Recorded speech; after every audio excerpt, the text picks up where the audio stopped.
Good morning. Today is Monday, October 9th, 2023. Daniel Gordis wrote that Shabbos, this past Saturday, in a single day, Israel lost about as many civilians as it did soldiers in the entire Six-Day War. And we're far done from counting. Shabbos may well have been the worst day in Israel's history. It's just not clear, he wrote, that there isn't worse to come. So what can we say? And what can we do? We must pray. This is what we can do, and this is what we must do. Every shul is praying, adding tehillim, adding prayers. Every individual, every one of us, should be taking time out of our day to say a couple of chapters of tehillim, other prayers for Israel, prayers for the safety. Every one of us should be involved in that on an ongoing basis. We have to show financial support. There are terrible humanitarian crises, urgent financial needs of all types, and we must generously respond to reputable organizations in a wise manner that help those directly who need the help. It is very important that we show our support and our concern personally. People that you know in Israel, family, friends, acquaintances, even if you have not been in touch with them, especially if you have not been in touch with them, reach out, send an email, send a text, make a call. People in Israel report to me that it means so much to hear from people, Canada, United States, all over the world, our concern, our prayers, our tears. Spend some time today reaching out to people you know in Israel. And lastly, we must show community support. Tonight, Federation is arranging, here in Montreal, Federation is arranging a rally in support of Israel at 7 p.m. at the Gelber Center. I urge you to be there. This is a critical need, as I will explain in a moment. A number of us received a report from Professor Shawn Aster, originally from Montreal. I've quoted him before. He's a brilliant person who has a way of presenting a complicated picture in a simplified manner, but accurately and comprehensively. And in a report that he sent out, he asked the following question, frightening question: will Israel survive? And he wrote, the answer is largely dependent on internal cohesion rather than on external threats. In the last 2 days, Israel has experienced a higher degree of internal cohesion than any time in the last 6 months. Will it last? On that depends the answer to the question, will Israel survive?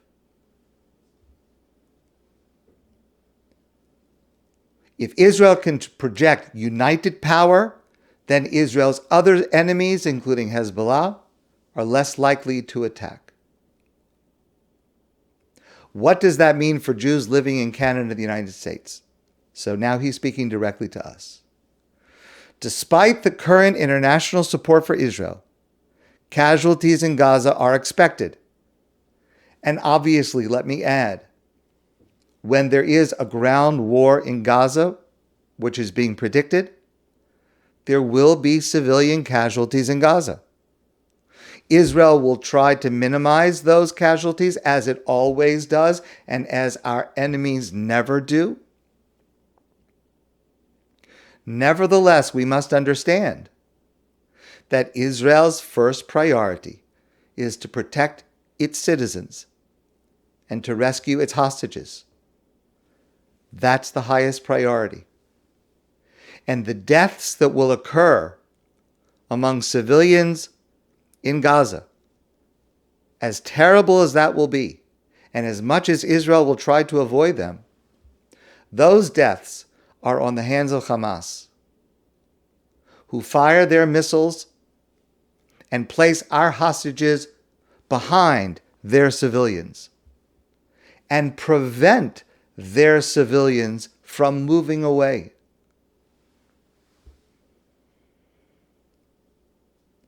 In the world stage of public opinion, Israel is weak, and therefore anti-Israel, anti-Jewish demonstrations will certainly emerge, as we saw here in Montreal yesterday.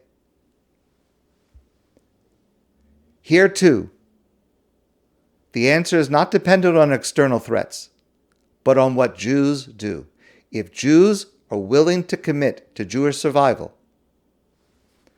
then Jews will survive. And so we need to be prepared here in Montreal to support Israel for what the government says will be a long and difficult war to achieve its objectives of neutralizing Hamas as a military force. We need to understand that that support will take time and must keep up in the face of those who do not see it that way. But we must remain firm in our support. Rabbi Kenneth Brander is a rabbi in Israel,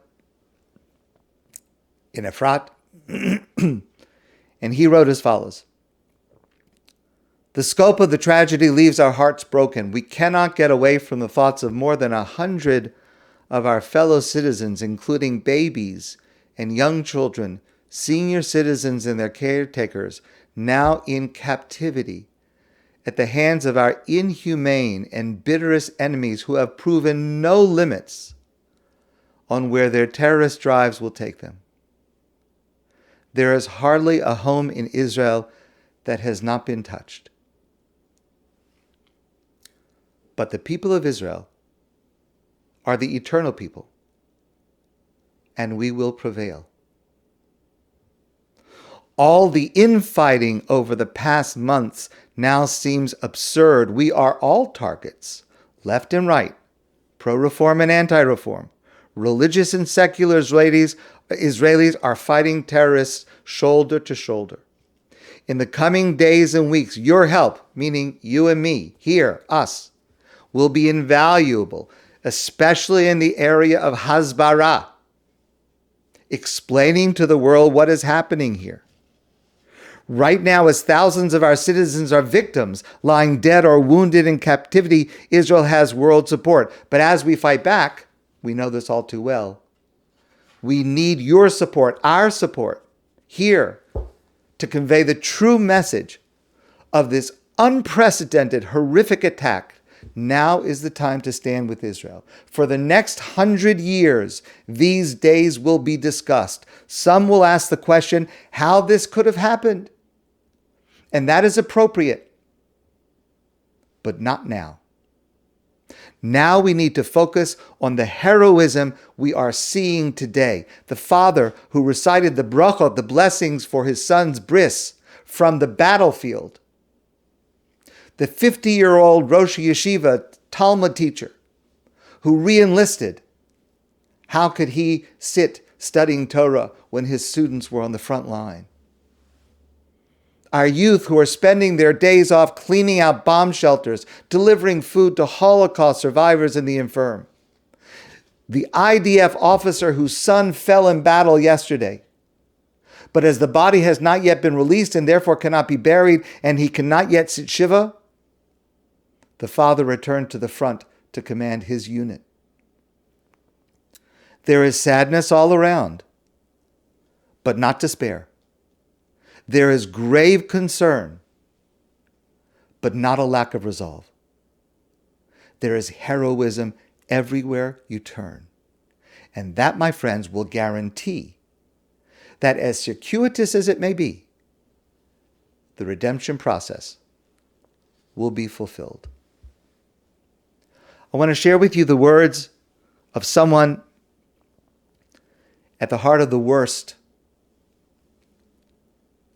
Rabbi Hagai Lundin, who lives in Sderot, which was so brutally attacked, so many killed, taken captive on Shabbos morning. He wrote these words: "We are presently at war, a surprising and painful war. Many members of resident families and many of our friends have been killed or wounded, and many are fighting for their lives. The pain we feel for the dead and wounded is immense, but, this is not the Holocaust. This is not the Yom Kippur War, and it's not the end of the state of Israel. We are talking about a terrorist organization." Again, I just want to repeat, these are not my words. These are the words of someone who is literally on the closest of the front line, who literally has seen his neighbors and loved ones killed and murdered in front of him. We're talking about a terrorist organization that the state of Israel will defeat with God's help. This is not a matter of if, but of when. Despite the temptation to submit to despair and addictively watch the news, it would be better for each of us to stay updated only to the extent that it is comfortable for us. Passing along rumors and watching videos may only serve to create hysteria. We must filter out irrelevant pronouncements and, above all, reinforce positive and uplifting messages. At this time, our children are very much in need of their parents. We must help them understand the news, talk with them, pray with them, and mainly radiate faith and confidence in the challenging days to come. Last, remember, the story of the nation of Israel did not begin yesterday, and it will not end today. We have survived much more difficult things. In the end, the nation of Israel and the entire world always triumph over evil with God's help. As the pasuk says, "For the Lord will not abandon his people." Finally, I want to share with you something truly remarkable. This is written by Rachel Sharansky Danziger. She lives in Yerushalayim. On Shabbos morning, she describes that she was in her synagogue, in her shul, dancing, Simchas Torah. Of course, in Israel, Shemini Atzeres and Simchas Torah is all one day. So Simchas Torah was being observed Shabbos morning. Knowing what was happening, coming from Gaza, we dance in defiance and triumph. We dance to the booms of missiles being intercepted above us. We won't let our enemies scare us away from this dance. After the dance, I listen as we read the last words of the Torah. I stand with my community, my kids' hands in mine, and say, Chazak, Chazak, v'nischazek. Be strong, and grow stronger. I never meant these words more. Yes, we are strong and shall grow even stronger because we are so much more than this day of horror. We are so much more than this pain. Every year we read the whole Torah and finish and begin it again in one unending circle, and we carry within us the past and the future that this endless circle represents. We carry within us the courage of Abraham and the kindness of Rebekah and the shrewdness of Jacob. We carry within us the perseverance of the Jewish slaves who found it within themselves to first survive and then rise up.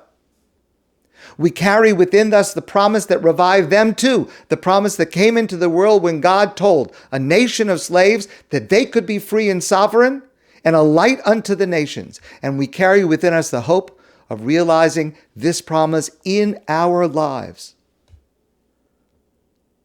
So yes, we are heartbroken. but we are more than our heartbreak. Yes, we are sad, but we are more than our grief. We are the mother in shul who hugged her crying children after her husband was called into reserve duty, and the father who ran home to get his uniform, and the congregants who closed ranks again around them all, who will go on supporting them through this hard time. We are the girl who hugged a frightened toddler when the sirens blared. We are the many, many people who mourn our falling and who will do everything we can to help our brothers and sisters down south in the days to come. We are the people who hold each other's hands and form a circle that goes beyond political camps and ideological divides and millennia and vast distances. Hamas won't defeat us, just as the Soviet Union did not defeat us, just as Paro did not defeat us. Our circle will not be broken. Our dance will not be deterred.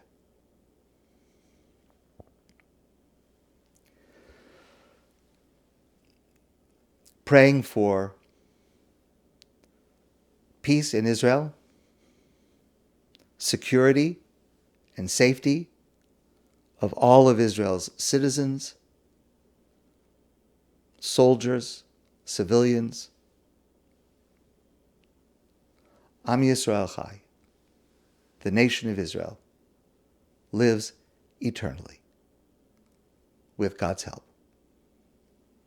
My friends, I wish you a good day, a day of strength, and I look forward to see every one of you soon in person.